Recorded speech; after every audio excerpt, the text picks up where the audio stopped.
In this chapter, we're going to look at a bit of utility theory. So, utility is about how a person values a reward. So, a reward will typically be a monetary reward. You can think of it that way. And so, depending on the particular individual decision maker, then the utility assigned to a reward may be different. For example, if you have an opportunity to do a job for your next door neighbor for say $100, then the value placed on that may be different for say a teenager looking to make a little extra money as opposed to someone who is a millionaire.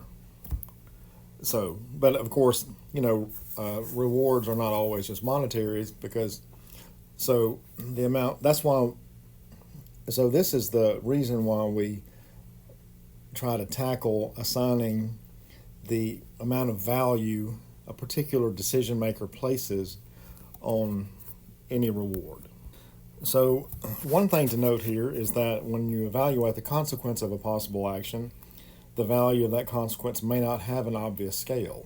In the case of monetary rewards, then there is a scale, but going back to how much you value a friendship and the utility you get from doing something for someone you love, things like that, then how do what's the measure for that? And so as you see here, even when there is a true scale, such as with money, then you still have to consider the value of money to that individual. Because remember my example of the, quote unquote broke teenager as opposed to the person who's a millionaire. And they sort of give an example like that. And so the example that I gave is kind of the idea of what's in this paragraph. As another example that they give in the textbook, suppose that you have the choice between receiving a gift of $10,000 for sure or participating in a gamble where you win either $0 or $25,000, and it's a 50-50 chance. So again, here are your options. You can just receive the $10,000 for sure, or you can say take your ticket, let's say lottery ticket, to some location, and they'll flip a coin. If it lands on heads, you get $25,000. If it lands on tails, you get nothing. Which one is more valuable to you? And then another way to look at this is, what if, let's say you have this ticket where you can go and somebody will flip a coin and you either get $25,000 or nothing. Let's say you have this ticket and you decide, well, I'm just going to sell it. Maybe the $10,000 option is not available to you. Let's just assume for a moment that's not an option. But you have this lottery ticket which pays $25,000 with a 50% chance or 1/2 probability. How much would you expect to get for it if you sold it? And also, how much would you be willing to buy for such a ticket? Let's say you don't have a ticket, but maybe you want that ticket. How much would you be willing to pay for it in order to play the game? These are all questions of utility and your value of money. How you, as the decision maker, value the rewards available. So to deal with this mathematically, we use numbers called utilities.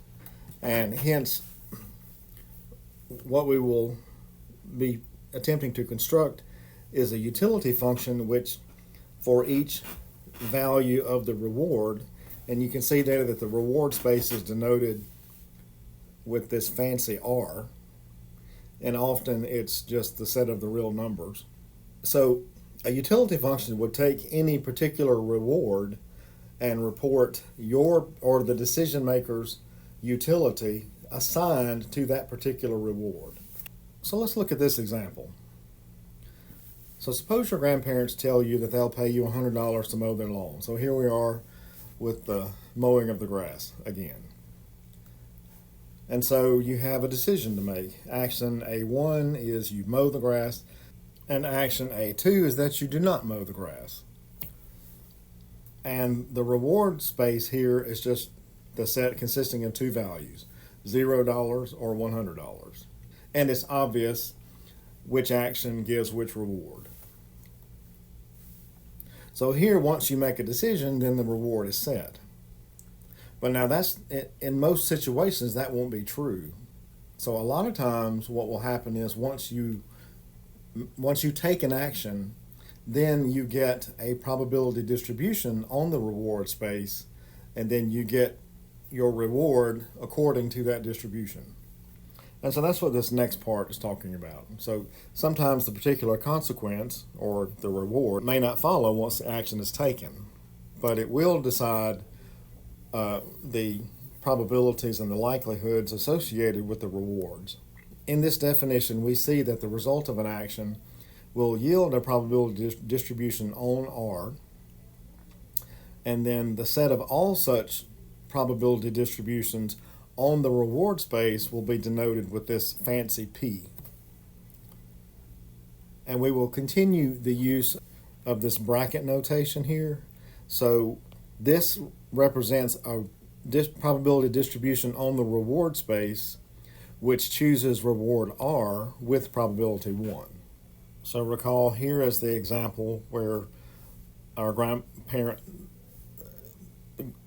grandparents want you to mow the grass for them. And so we'll continue with example 1 as example 2. Now if action A1 was chosen, so if you said you'd mow the grass, then the distribution on the reward space is this one. And so that means that you will receive the $100 with probability 1. And then similarly, if you choose not to mow the grass, then you get a probability distribution on the reward space, but this time it puts all the mass at 0. So just to review these two notations, in the first case, then this is the probability distribution on the reward space, and the probability that you would receive no money from your grandparents is 0 in the case where you chose to mow the grass. And then still in the case where you choose to mow the grass, the probability that you receive the $100 is 1, meaning that you will absolutely get that $100 in that case. And then similarly, if you choose not to mow the grass. So if you choose not to mow the grass, then the probability that you get nothing is 1. That's absolutely what's going to happen. And the probability that you get the $100 is 0. That's absolutely not going to happen in that case. Now let's kind of ramp up this example. So suppose your dad tells you that he will pay you $150 for mowing the lawn, provided that his bonus comes through at work. And let's assume that the probability that dad gets the bonus is 7/8. So the action space is still the same as it was before, and the reward space is a little different, right? We either get nothing or $150. Now, if we choose action A2, which is not to mow the grass, then for sure we'll get $0. And the distribution on the reward space would be put all the mass at 0, similarly to what we saw in the previous example. The interesting part of this example occurs if we decide to mow the grass. So let's focus on that. So if we mow the grass, then we really care about this bonus. We want to know, does dad get the bonus? So now with probability 7/8, if dad gets the bonus, then we'll get paid the $150. But if dad doesn't get the bonus, then you get $0. And so that leads to this probability distribution that we see here. And remember that what this probability distribution does is it assigns the probability 7/8 to the reward 150 and the probability 1/8 to the reward 0. And to see that, we'll just do one of these. So if we apply this,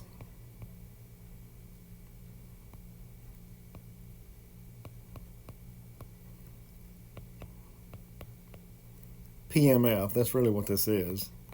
If we apply this probability mass function to 150, then the probability that we get a reward of 150, conceptually, you would think it should be 7/8, and that's what it is.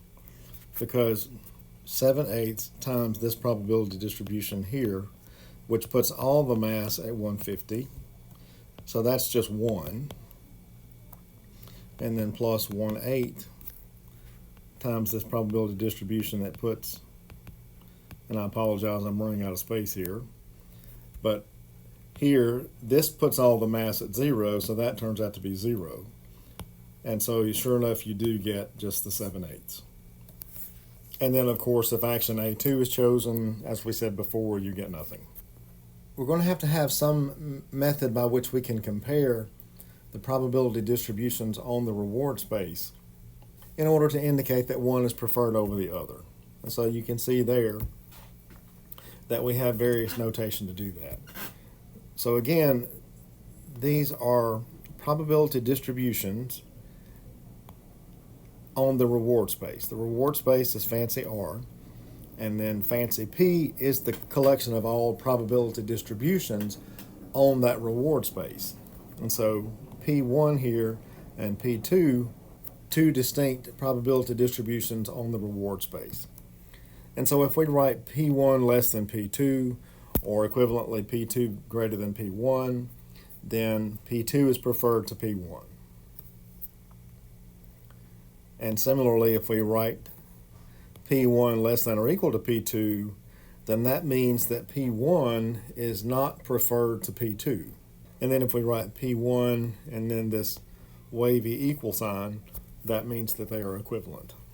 And the way we choose the best probability distribution on the reward space is we choose the one that maximizes our expected utility.